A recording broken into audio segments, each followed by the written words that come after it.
Assalamualaikum warahmatullahi wabarakatuh. Kami dari kelompok 9 akan melanjutkan materi dari kelompok 8. Perkenalkan, nama saya Vanessa Aulia Giana Latifah dari kelas 11 MIPA 3, absen 33. Kali ini saya akan menjelaskan tentang perencanaan pemasaran usaha makanan khas daerah. Dalam menjalankan usaha makanan khas daerah, bukan hanya modal dan produk saja yang dibutuhkan, tetapi aspek pemasaran juga sangat dibutuhkan agar bisnis yang dijalankan dapat menghasilkan omset sesuai target yang telah ditetapkan.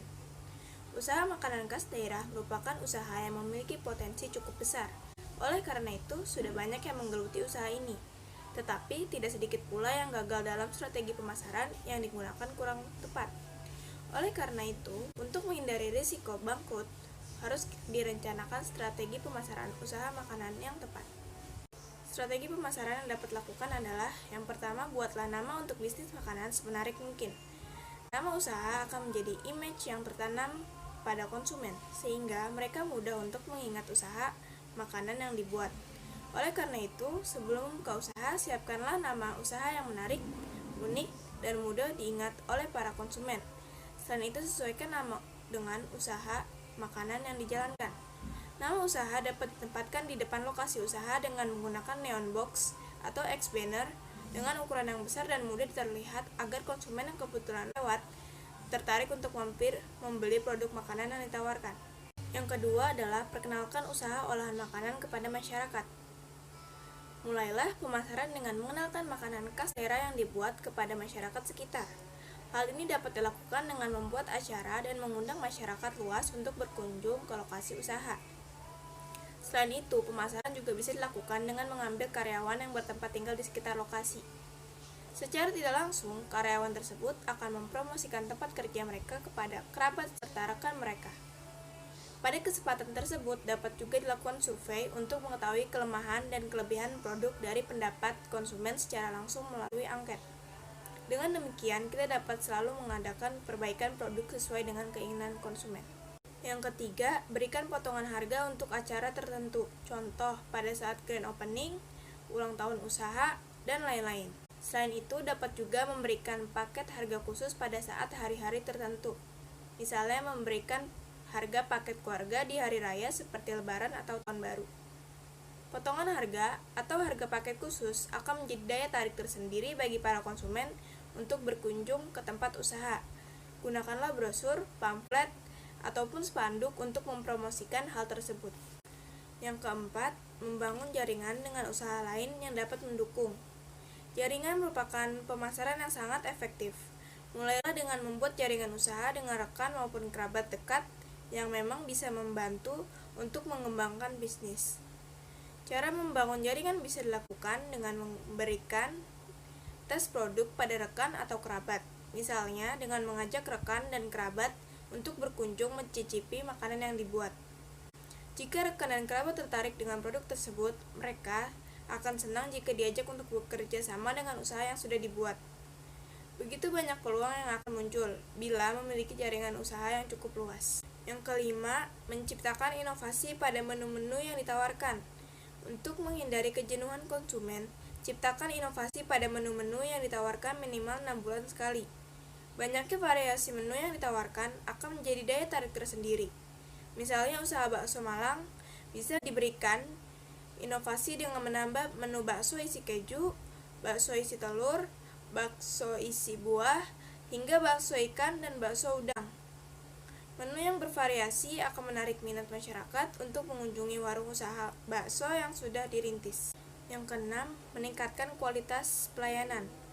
Dalam memberikan pelayanan bagi para konsumen, perhatikan waktu penyajian makanan, kualitas cita rasa makanan, serta kebersihan dan keamanan tempat usaha. Konsumen akan merasa tidak nyaman jika menunggu penyajian makanan yang terlalu lama. Untuk itu, usahakan untuk tepat waktu dalam memberikan pelayanan. Selain itu, jaga kualitas cita rasa makanan yang diproduksi, sehingga konsumen tidak kecewa jika makanan yang mereka pesan ternyata tidak enak. Jagalah kebersihan serta keamanan lokasi usaha makanan khas daerah yang dibuka, sehingga konsumen yang makan merasa nyaman dan senang untuk berkunjung kembali ke lokasi usaha. Pada dasarnya, pemasaran usaha sangatlah penting. Untuk itu, lakukanlah promosi usaha secara total. baik dari mulai dibuka sampai usaha makanan khas daerah sudah dapat berjalan. Lakukanlah terus promosi dan pemasaran secara terus-menerus. Jika perlu, sisihkan 5-10% omset untuk biaya promosi dan pemasaran usaha. Assalamualaikum warahmatullahi wabarakatuh. Nama saya Vivi Fiandra, absen 34. Di sini saya akan melanjutkan presentasi dari Vanessa, dimulai dari halaman 181 sampai dengan halaman 182. Diharapkan untuk yang menonton video ini untuk mendengarkan dengan baik dan disimak agar ilmu yang saya sampaikan atau yang saya bacakan kurang lebihnya dapat diterima dengan baik. Baiklah, saya akan melanjutkan materinya. Di sini sesuai dengan judul yang kalian lihat, saya akan membahas mengenai masakan khas daerah atau regional specialties. Atau lebih lengkapnya, saya akan membahas mengenai penerapan sistem produksi makanan khas daerah berdasarkan daya dukung daerah. 1. Pengertian makanan khas daerah. Indonesia merupakan negara yang terdiri dari berbagai suku bangsa di mana memiliki keanekaragaman olahan masakan yang menjadi ciri khas daerah tersebut, atau sering disebut makanan khas daerah.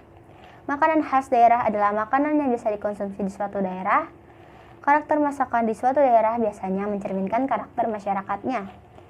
Seperti di daerah pegunungan, karena iklim pegunungan yang dingin dan menghasilkan bahan pangan berupa sayur mayur, umumnya olahan masakan di sana berbahan dasar sayur yang disajikan dalam suhu panas dengan rasa pedas, dengan tujuan untuk menghangatkan tubuh.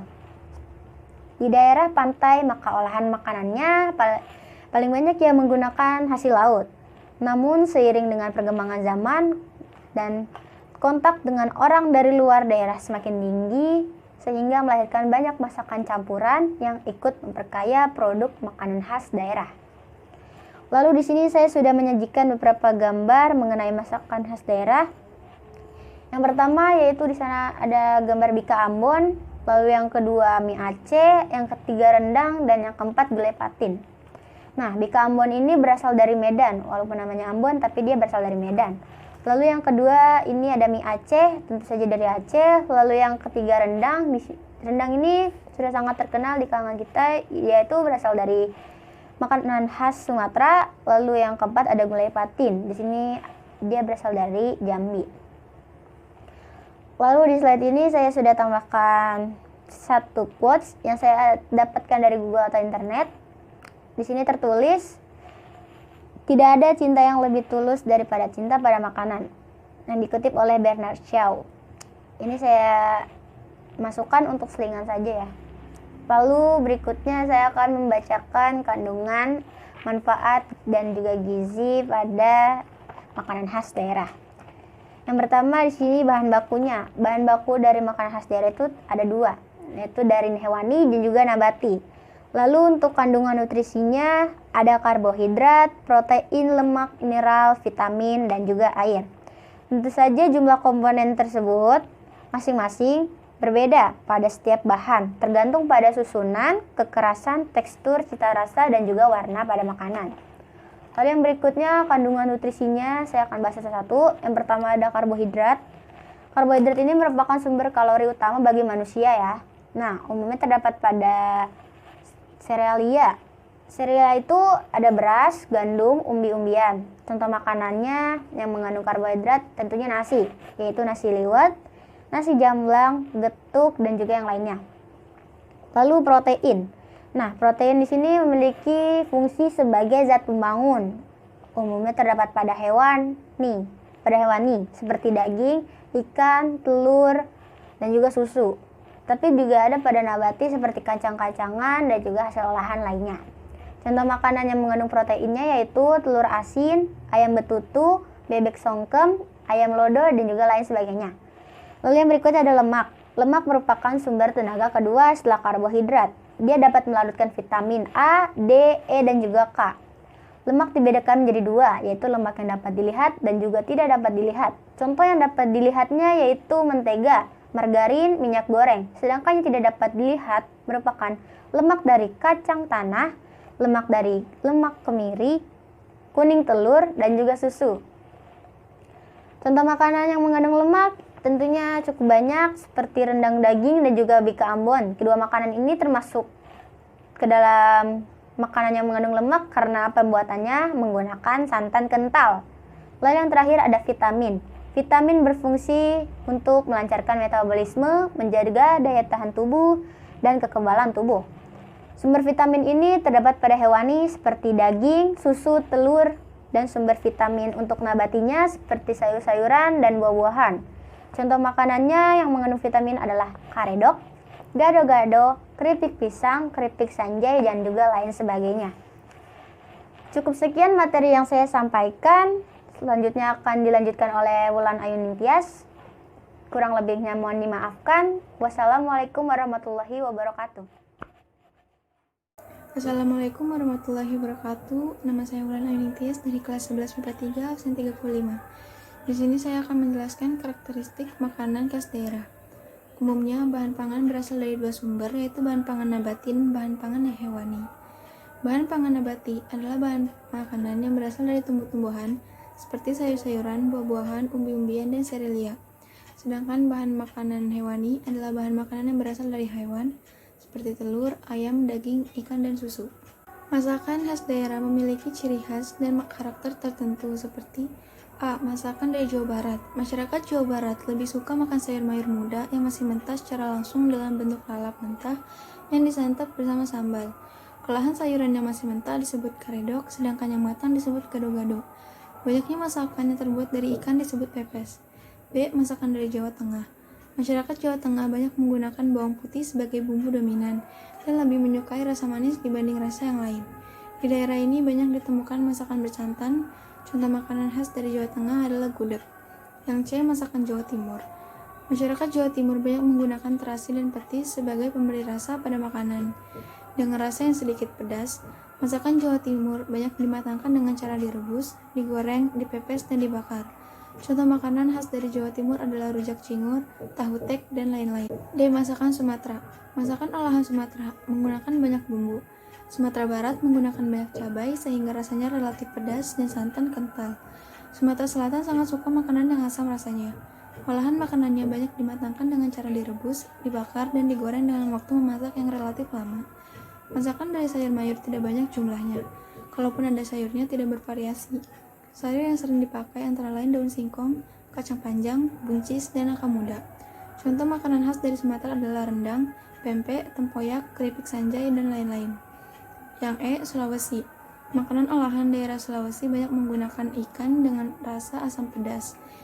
Contoh makanan khas Sulawesi adalah bubur jagung, kaledo, palu mara, fempoy, utakelo, dan lain-lain. Baik, kali ini saya akan menjelaskan mengenai teknik pengolahan makanan daerah. Nama saya Yosia Christian, absen 36 dari kelas 11 MIPA 3 akan menjelaskan pelajaran prakarya dan kewirausahaan. Kali ini kita akan mempelajari mengenai teknik pengolahan makanan khas daerah. Setiap daerah memiliki teknik pengolahannya masing-masing.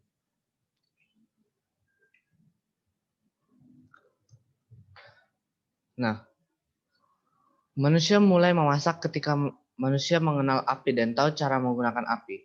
Kita tahu api pertama kali ditemukan pada zaman purba, dan saat itu manusia mulai memasak menggunakan api dengan cara membakar, kemudian juga merebus, hingga saat ini kita dapat mengetahui betapa banyaknya cara untuk memasak.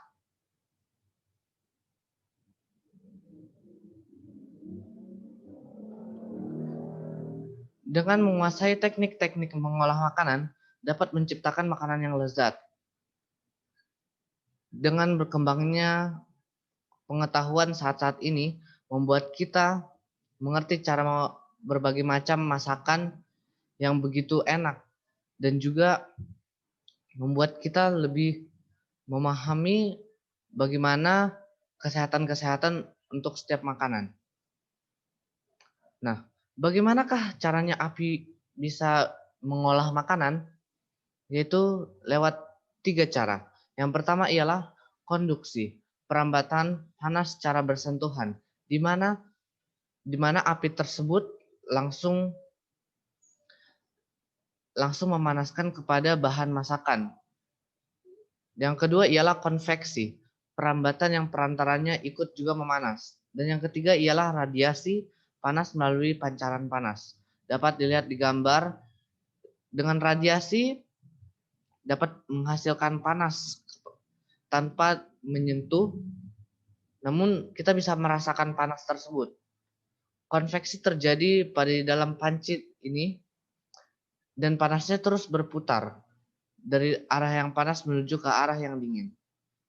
Dan konduksi, ketika kita memegang besi panci ini akan terasa panasnya di tangan kita.